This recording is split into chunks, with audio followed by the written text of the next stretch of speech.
नमस्कार साथियों, स्वागत है आपका अपने यूट्यूब चैनल एग्जाम जन क्लासेस में।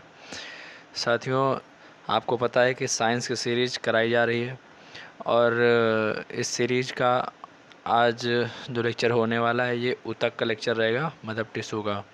और इसके दो पार्ट आएंगे, तो आज ये पहला पार्ट होने वाला है।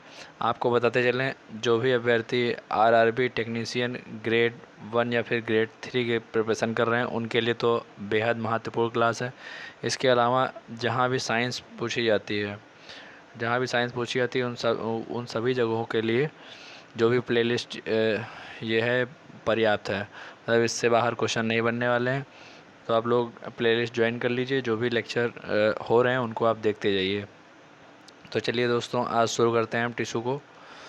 तो देखेंगे, सबसे पहले जान लेंगे टिश्यू होता क्या है। तो टिश्यू क्या होता है कि समान संरचना एवं समान कार्य करने वाली कोशिकाओं के समूह को, जो कोशिकाओं का समूह होता है उसको क्या बोलते हैं, ऊतक बोलते हैं। अच्छा, जो भी हमारे साथ नए अभ्यर्थी जुड़े हैं तो आपको बता दें कि कुछ क्लासेस साइंस की पहले हो चुकी हैं। आप लोग जाकर के प्लेलिस्ट ज्वाइन कर लीजिए, वहाँ पर देखेंगे आप कोशिका की क्लास हो गई है, सामान्य परिचय भी हो गया है, तो आप जाकर के ज्वाइन कर सकते हैं, देखेंगे। उसके बाद में जैसे देखिए, हमने यहाँ पर उदाहरण भी दे दिया, जैसे मांसपेशी। अब भाई मांसपेशियाँ क्या हैं, ये सब टिश्यू ही तो हैं। आगे देखेंगे ऊतक के प्रकार। तो ऊतक के सामान्यतः दो प्रकार हैं। कौन कौन से? पादप ऊतक और जंतु ऊतक। तो आज इस पार्ट में हम लोग पादप ऊतक को कवर करेंगे, उसके बाद में जो दूसरा पार्ट आएगा उसमें जंतु ऊतक को देखेंगे। चलिए साथियों, प्लांट टिश्यू पादप ऊतक को देखेंगे। तो देखिए, पादप ऊतक को भी दो पार्ट में डिवाइड किया गया है। एक तो विभाज्योतक ऊतक और दूसरा क्या है, स्थायी ऊतक।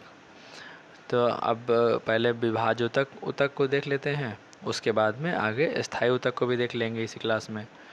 तो चलिए, विभाज्योतक ऊतक को अगर देखें तो बात करें क्या होता है। तो ऐसी कोशिकाओं से बना ऊतक जिनमें लगातार विभाजन करने की क्षमता होती है, मतलब कि नए ऊतक बनते रहते हैं जिनमें विभाजन करने की क्षमता होती है, नए ऊतक बना करते हैं, कहने का मतलब ये है। तो ये क्या है, ये आपका विभाज्योतक है। जैसे, अच्छा, इनका कार्य क्या होता है? कार्य है पौधों की वृद्धि। अब जब मान लीजिए पौधों की वृद्धि कब होगी भाई, जब नए ऊतक क्या होंगे कि नए ऊतक डेवलप हो रहे होंगे। नए ऊतक जब डेवलप होंगे तभी तो भाई पौधे की वृद्धि होगी। तो विभाज्य ऊतक आप ये जान लिए क्या होता है, तो इसका कार्य क्या होता है, तो पौधों की वृद्धि। अच्छा, विभाज्य ऊतक के कुछ पॉइंट हैं।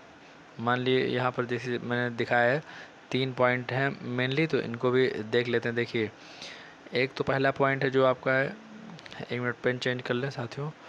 देखिए, पहला जो है ये है शीर्षस्थ विभाज्योतक। इसको इंग्लिश में क्या बोलते हैं, एपिकल एपिकल मेरिस्टेम। तो ये किस लिए होता है? ये होता है जड़ और तनों के शीर्ष पर। क्या काम करता है? तो लंबाई बढ़ाता है।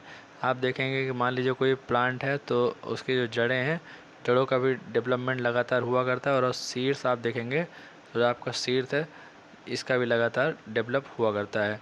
तो ये किसके द्वारा होता है? तो शीर्षस्थ विभाज्योतक के द्वारा होता है। उसके बाद में नेक्स्ट अगला देखें, तो अगला है ये आपका पार्श्व विभाज्योतक। पार्श्व विभाज्योतक क्या होता है? Lateral meristem. ये क्या होता है? तने और जड़ों के किनारों पर।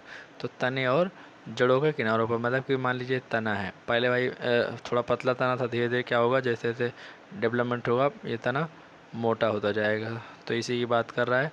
ऐसे ही जड़ों में यही प्रोसेस, सेम जड़ों में प्रोसेस होता है। तो देखेंगे आप यहाँ पर, देखिए क्या लिखा है, मोटाई बढ़ाता है। क्या करता है? मोटाई बढ़ाता है। धीरे धीरे पेड़ क्या होता जाता है, मोटा होता है। ऐसे जड़ें भी देखेंगे आप मजबूत होती जाती हैं, स्टार्टिंग में एकदम पतली होती हैं, फिर धीरे धीरे करके मोटी होती जाती हैं। तो ये किसके द्वारा होता है? तो ये होता है पार्श्व विभाज्योतक के द्वारा होता है। उसके बाद में नेक्स्ट तीसरे नंबर पे है, उसको अगर देखेंगे तो क्या है ये, तो ये है अंतर्वेशी विभाज्योतक। अंतर्वेशी विभाज्योतक, इसका क्या काम होता है? तो आप देखेंगे गांठों के बीच में। तो ये क्या काम करता है? लंबाई बढ़ाने में सहायता करता है। तो ये आपके हो गए विभाज्योतक ऊतक। उसके बाद में अगर हम बात करें स्थायी ऊतक, तो अब स्थायी ऊतक के भाई पहले डिफिनेशन जान लेते हैं। स्थायी ऊतक क्या होता है? तो बात करें स्थायी ऊतक की, तो ऐसी कोशिकाएं जो विभाजन की क्षमता खो चुकी होती हैं, मतलब कि विभाजन नहीं होती, डेवलप नहीं हो रही हैं, तो और किसी विशेष कार्य के लिए विकसित होते हैं। मान लिया कोई विशेष कार्य है तब विकसित हो जाती हैं, नहीं तो फिर ये डेवलप नहीं होती हैं।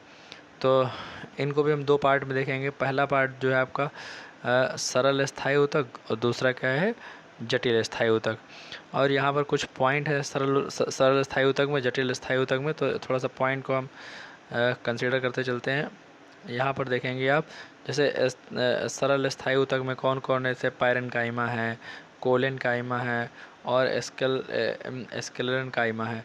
इन 3 पॉइंट को देखेंगे। उसके बाद में हम क्या देखेंगे? जटिल, जो आपके जटिल स्थायी ऊतक हैं, इनको देखेंगे। जाइलम फ्लोएम, जाइलम फ्लोएम तो आप बहुत सुने होंगे, आज सब क्लियर हो जाएगा इसी क्लास में। तो चलिए पैरेन्काइमा को सबसे पहले समझते हैं। पैरेन्काइमा क्या होता है? तो पैरेन्काइमा होता है भोजन का भंडार करता है। क्या करता है पैरेन्काइमा? भोजन का भंडार करता है। अच्छा, अगर इसमें क्लोरोफिल मौजूद हो तो इसे कोलेनकाइमा भी कहते हैं। अगर इसमें क्लोरोफिल मौजूद है तो इसको हम क्या बोलेंगे? कोलेनकाइमा बोलेंगे। अच्छा, एक चीज़ और जान लीजिए कि ये जो पैरेन्काइमा होता है, यही आप जो आपकी प्रकाश संश्लेषण की प्रक्रिया होती है, प्रकाश संश्लेषण तो यही मदद करता है, प्रकाश संश्लेषण मतलब, क्योंकि भोजन का भंडार करता है। उसके बाद में नेक्स्ट, अगर दूसरा बात करें कोलेनकाइमा, तो कोलेनकाइमा भाई इसका क्या काम होता है? तो पौधों के अंगों को लचीलापन एवं यांत्रिक मजबूती देता है। पौधों को लचीलापन और यांत्रिक, तो देखेंगे आप जो भी पौधे होते हैं, उनके जो अंग हैं वो थोड़ा फ्लेक्सिबल होते हैं। ऐसे देखेंगे शाखाएं थोड़ा फ्लेक्सिबल हुआ करती हैं। तो ये किसके द्वारा होता है? तो ये कोलेनकाइमा के द्वारा होता है। इसके लिए उदाहरण है पत्तियों के डंठल। नेक्स्ट अगला देखेंगे स्क्लेरेन्काइमा। तो स्क्लेरेन्काइमा का बेसिकली क्या काम है?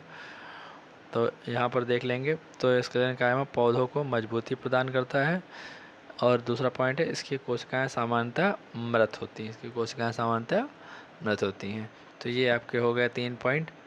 उसके बाद में अब हम थोड़ा सा देख लेंगे जाइलम और फ्लोएम को।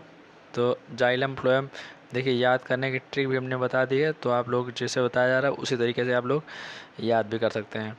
देखेंगे जाइलम क्या होता है? तो जाइलम जड़ से पानी एवं खनिज लवणों को पौधों के अन्य भागों तक पहुंचाना। तो जाइलम का मेनली काम क्या होता है?